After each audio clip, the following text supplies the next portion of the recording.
مجھے راستے سے کیسے ہٹانا ہے یہی سوچ رہی ہو نا؟ نصیر کی آواز پر رملہ چونک کر پلٹی اور اسے غصے سے گھورا۔ میں نے منع کیا تھا نا میرے پیچھے آنے سے، اور تم پھر آ گئے۔ آخر تمہارا مسئلہ کیا ہے؟ کیوں میری مشکلات بڑھا رہے ہو؟ میں یہاں پڑھنے آئی ہوں، دوستیاں کرنے نہیں۔ جن حالات سے میں آئی ہوں، میری خوش قسمتی ہے کہ مجھے اپنی زندگی کو سنوارنے کا ایک موقع ملا ہے۔ کیوں میرا جینا محال کر رہے ہو؟ اپنا خیال نہیں ہے تمہیں؟ کم از کم دوسروں کا ہی کر لو۔ اگر تمہارا یہی رویہ رہا تو مجبوراً مجھے یونیورسٹی چھوڑ کر جانا پڑے گا۔ بھیگی پلکیں اور معصوم سا چہرہ، ایک پل کے لیے نصیر اس کے چہرے پر کھو سا گیا۔ میں کچھ پوچھ رہی ہوں، میری بات کا جواب دو۔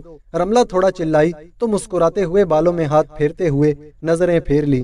دیکھو، میری تم سے کوئی دشمنی نہیں ہے، اور نہ ہی میں یہ چاہتا ہوں کہ تم میری وجہ سے یہاں سے جاؤ۔ میں تو بس مذاق کر رہا تھا تم سے، اور کچھ نہیں۔ مجھے لڑکیوں کی کمی نہیں ہے، ابھی چاہوں تو لڑکیوں کی لائن لگ جائے۔ میں تو بس ایک اچھی اور مخلص دوست چاہتا ہوں، اور تم سے اچھی اور مخلص لڑکی آج تک نہیں دیکھی میں نے۔ اگر دوستی کر لو گی تو کیا بگڑ جائے گا تمہارا؟ مجھے نہیں کرنی تم سے دوستی، کتنی بار بتا چکی ہوں تمہیں، تم سمجھتے کیوں نہیں؟ کیوں سمجھوں میں رملہ؟ آخر برائی کیا ہے مجھ میں؟ غور سے دیکھو میری طرف، کیا میں ہینڈسم نہیں ہوں؟ رملہ نے بھویں سکوڑتے ہوئے اسے دیکھا اور چہرہ دوسری طرف موڑ لیا۔ مجھے فرق نہیں پڑتا تم ہینڈسم ہو یا نہیں، میں بس اتنا چاہتی ہوں کہ تم مجھ سے دور رہو، ورنہ اس کا انجام بہت بھیانک ثابت ہو سکتا ہے تمہارے لیے۔ میری خاموشی کا ناجائز فائدہ مت اٹھاؤ، اور مجھے کمزور تو بالکل مت سمجھنا۔ میری ایک کال پر یہ تمہارا ہینڈسم چہرہ بگڑ جائے گا تو خود پر اور اپنے ماں باپ پر تھوڑا ترس کھاؤ۔ اچھا، دھمکی؟ واہ، اچھا لگا مجھے تمہارا انداز۔ کرو کال، کس کو کرنی ہے، میں تیار ہوں۔ تمہارے لیے اپنا چہرہ بگاڑنے کے لیے ترس نہیں کھاؤں گا خود پر، بلکہ خوشی خوشی تمہارے لیے اپنی جان کا نذرانہ پیش کر دوں گا۔ اس کی اتنی ڈٹائی پر رملہ افسردگی سے سر ہلاتی ہوئی کلاس کی طرف بڑھ گئی، اور نصیر بھی کہکہا لگاتے ہوئے اس کے پیچھے چل دیا۔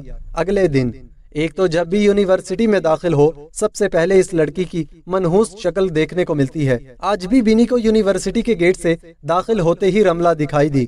وہ پریشان سی کسی سے فون پر بات کرنے میں مصروف تھی۔ بات کر کے فون بیگ میں رکھا اور گیٹ سے باہر نکل گئی۔ ہمدان نے اسے پریشان حالت میں جاتے دیکھا تو رک کر اس کی طرف پلٹا، لیکن بینی کی موجودگی کا احساس ہوا تو مسکراتے ہوئے اس کی طرف بڑھ گیا۔ کیا ہوا، کوئی مسئلہ ہے؟ بینیش نے اسے پریشان سا پیچھے موڑ کر دیکھتے ہوئے دیکھا تو بول پڑی، نہیں تو مجھے کیا پریشانی ہو سکتی ہے بھلا؟ تم جاؤ کلاس میں، ایک ضروری کال کرنی ہے مجھے، پھر آتا ہوں۔ ریلی؟ بینی نے ایسے سوال کیا جیسے شک ہو اس کی بات پر۔ ظاہری سی بات ہے، جھوٹ بولنے کی عادت نہیں ہے مجھے، تم اچھی طرح جانتی ہو۔ اوکے، کندھے چکاتے ہوئے آگے بڑھ گئی، اور ہمدان نے اسے جاتے دیکھ فوراً رملہ کا نمبر ڈائل کیا۔ رملہ ڈرائیونگ میں مصروف تھی، اس لیے کال اٹینڈ نہیں کر سکی۔ Everything is fine. جب رملہ نے کال اٹینڈ نہیں کی تو ہمدان ایک میسج کرتے ہوئے فون پاکٹ میں رکھتے ہوئے کلاس کی طرف بڑھ گیا۔ رملہ پریشان سی ہاسپٹل پہنچی اور ایمرجنسی کی طرف بڑھی۔ مطلوبہ کمرے میں پہنچی اور اماں کو دیکھ کر آنسو بہاتی ہوئی ان سے لپٹ گئی۔ انہوں نے مسکراتے ہوئے رملہ کے سر پر ہاتھ رکھا۔ فکر نہیں کرو، بالکل ٹھیک ہوں میں، اتنی کمزور نہیں تمہاری ماں جو ایک ہارٹ اٹیک سے مر جائے گی۔ مجھے کسی نے بتایا کیوں نہیں اماں؟ آپ نے کیوں منع کیا تھا سب کو بتانے سے؟ اگر آپ کو کچھ ہو جاتا تو میرا کیا بنتا؟ میری زندگی کا واحد سہارا آپ ہی تو ہیں۔ تم پریشان نہ ہو جاؤ، اس لیے منع کیا تھا میں نے سب کو، لیکن اب میں بالکل ٹھیک ہوں۔ آپریشن ہو گیا تھا 2 دن پہلے، اب پریشانی والی کوئی بات نہیں ہے۔ پریشانی والی بات کیوں نہیں اماں؟ آپ نے میری جان نکال کر رکھ دی ہے اور کہہ رہی ہیں کہ پریشانی والی کوئی بات نہیں ہے۔ آپ نے بہت پرایا سمجھا مجھے، میں بھی سمجھ نہیں پا رہی تھی کہ میرا دل کیوں اداس ہے آج کل، مگر یہ تو سوچا نہیں تھا کہ میری اماں ہاسپٹل میں ہیں۔ پرایا نہیں سمجھا تمہیں، تم پریشان ہو کر رونے بیٹھ جاتی، اور پڑھائی کا جو حرج ہوتا وہ الگ۔ پریشان تو میں اب بھی ہوں اماں، اور پڑھائی کا حرج تو اب بھی ہوگا، کیونکہ جب تک آپ بالکل ٹھیک نہیں ہو جاتی میں یہاں سے نہیں جاؤں گی۔ اچھا، کیسے نہیں جاؤ گی؟ میں بھی دیکھتی ہوں تمہیں، اب میں بالکل ٹھیک ہوں اور 1-2 دن تک گھر چلی جاؤں گی، تمہیں فکر مند ہونے کی ضرورت نہیں ہے۔ بس اماں، بہت کر لی آپ نے اپنی من مانیاں، اب آپ کی ایک بات نہیں سنوں گی میں۔ پہلے کون سی سنتی ہو جو اب سنو گی؟ کچھ دیر بیٹھو یہاں اور پھر واپس جاؤ۔ تمہاری پڑھائی کا حرج بالکل برداشت نہیں کر سکتی میں۔ اگر مجھے پریشان کرنا چاہتی ہو تو پھر چاہو تو بیٹھی رہنا، میری حالت تمہارے سامنے ہے۔ اب اگر پھر بھی مجھے پریشان کرنا چاہتی ہو تو کیا کہہ سکتی ہوں میں؟ اچھا آپ پریشان مت کریں خود کو، چلی جاؤں گی تھوڑی دیر تک واپس، لیکن آپ سے ناراض ہوں میں بہت زیادہ۔ حق بنتا ہے تمہارا۔ وہ رملہ کی گال تھپتپاتی ہوئی مسکرا دی۔ رملہ کچھ بولنے ہی والی تھی کہ اس کا فون بجنا شروع ہو گیا۔ بیگ سے فون نکال کر دیکھا تو حمدان کی کال تھی۔ رملہ نے ماں کی طرف دیکھا اور کال کاٹ دی۔ کیا ہوا، کس کا فون ہے؟ ماں کے سوال پر رملہ گھبرا گئی۔ کچھ نہیں اماں، ایک دوست کا فون ہے، میں اچانک آ گئی یونیورسٹی سے تو شاید پریشان ہو گئی، تو بات کر لو اس سے، ایسے تو اس کی پریشانی اور بڑھ جائے گی۔ جی اماں، میں بات کر کے آتی ہوں۔ بہانہ بناتی ہوئی کمرے سے باہر نکل گئی اور حمدان کا نمبر ڈائل کیا۔ پہلی بیل پر ہی حمدان نے کال پک کر لی۔ السلام علیکم، کیسی ہیں آپ؟ اتنی ایمرجنسی میں کہاں چلی گئیں صبح صبح؟ اگر کوئی مسئلہ ہے تو مجھے بتا دیتی۔ کیا ہوا، جواب کیوں نہیں دے رہی؟ سب خیریت؟ حمدان کے اتنے سوالات پر رملہ مسکرا دی۔ آپ مجھے بولنے کا موقع دیں گے تو کچھ بولوں گی نا میں۔ شاید میں کچھ زیادہ ہی بول گیا۔ اچھا آپ بتائیں۔ جی میں ہاسپٹل آئی ہوں کیونکہ اماں ہاسپٹل میں ہیں۔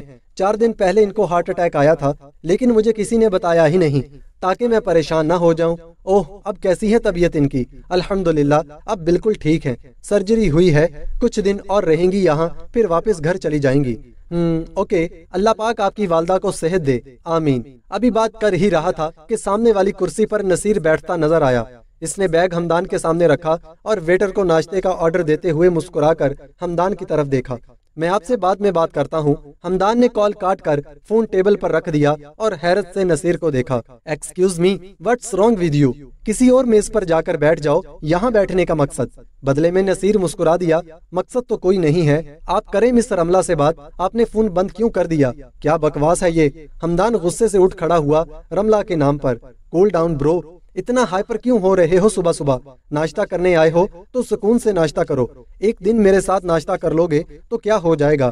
ویسے ہی ہم دونوں کی منزل ایک ہی ہے تو کیوں نہ اکٹھے سفر کریں؟ بے باکی سے آنکھ دباتے ہوئے حمدان کو غصے سے تپا گیا۔ منع کیا تھا نا تمہیں پہلے بھی، ایسی فضول حرکت دوبارہ مت کرنا، لیکن لگتا ہے تم پیار سے نہیں سمجھو گے۔ پرابلم کیا ہے تمہاری؟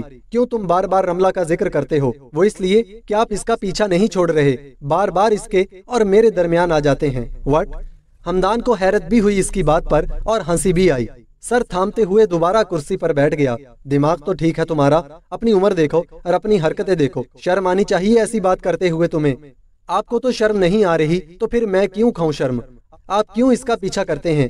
جہاں جہاں وہ جاتی ہے آپ وہاں پہنچ جاتے ہیں، کبھی اس کو ہاسٹل ڈراپ کرتے ہیں اور کبھی میرا پیچھا کرتے ہوئے اسے فالو کرتے ہیں، اور اب اس کی غیر حاضری پر اس کے لیے فکر مند ہو رہے ہیں۔ یہ سب اتفاق تو نہیں ہو سکتا نا، کچھ تو ہے آپ کے اور اس کے درمیان، تبھی تو اس سے فون پر بات کر رہے تھے۔ میں اس سے فون پر بات کروں یا نہ کروں، تم ہوتے کون ہو پوچھنے والے؟ کچھ زیادہ ہی زبان چل رہی ہے تمہاری، اپنے کام سے کام رکھو، یہی بہتر ہوگا تمہارے لیے، ورنہ انجام بہت برا ہوگا۔ آخری بات سمجھا رہا ہوں۔ حمدان غصے سے وہاں چلا گیا اور نصیر کے ہونٹوں پر فاتحانہ مسکراہٹ پھیل گئی، کیونکہ پیچھے والی کرسی پر بینی بیٹھی تھی۔ وہ حمدان کی ساری باتیں سن چکی تھی۔ اٹھ کر حمدان کی کرسی پر بیٹھ گئی اور سوالیہ نظروں سے اسے دیکھا۔ اتنے یقین سے کیسے کہہ سکتے ہو تم کہ یہ اسی لڑکی سے بات کر رہا تھا؟ بتا دوں گا، تھوڑا صبر رکھیں۔ آپ یہ بتائیں، آپ تو کلاس میں تھی، یہاں کیسے آئیں؟ بہت شک کرتی ہیں آپ اپنے فیوچر ہسبینڈ پر، اور آپ کا شک درست ثابت ہونے والا ہے۔ دل پر ہاتھ رکھ لیں ذرا، زیادہ باتیں مت گھماؤ، جو پوچھا ہے اس کا جواب دو۔ بینش کا غصے سے برا حال ہو رہا تھا۔ بتا دوں گا، تھوڑا صبر رکھیں مس بینش، اتنی بھی کیا جلدی ہے؟ صرف بتاؤں گا نہیں بلکہ دکھاؤں گا بھی، لیکن یہاں نہیں، کسی ریسٹورانٹ یا پارک میں، یونیورسٹی کے بعد ملتے ہیں۔ یونیورسٹی کے بعد نہیں، ابھی بتاؤ مجھے سب جو کچھ تم جانتے ہو، اتنا انتظار نہیں کر سکتی میں۔ سوری، یہاں کچھ نہیں بتا سکتا میں آپ کو، دیواروں کے بھی کان ہوتے ہیں۔ اگر آپ کو جاننا ہے تو ریسٹورانٹ میں ملے مجھ سے۔ اوکے، کون سے ریسٹورانٹ میں ملنا ہے؟ آپ اپنا کانٹیکٹ نمبر مجھے دیں، میں خود انفارم کر دوں گا آپ کو۔ اوکے۔ بینش نے جلدی سے بیگ سے پین نکال کر نوٹ بک کے پیج پر نمبر لکھ کر نصیر کے سامنے رکھ دیا۔ جلدی کانٹیکٹ کرنا، میں انتظار کر رہی ہوں۔ یا شور، آپ جائیں اس سے پہلے کہ آپ کے فیانسے واپس آئیں اور آپ کے لیے کوئی سین کریٹ ہو۔ اوکے۔ بینش پریشان سی وہاں سے چل دی اور نصیر سینڈوچ والی پلیٹ اپنے سامنے رکھتے ہوئے اسے جاتے دیکھتا مسکرا دیا۔ اب آیا اونٹ پہاڑ کے نیچے۔ ملک حمدان اور مس رملہ تیار ہو جاؤ، تم دونوں اپنی باری کے لیے۔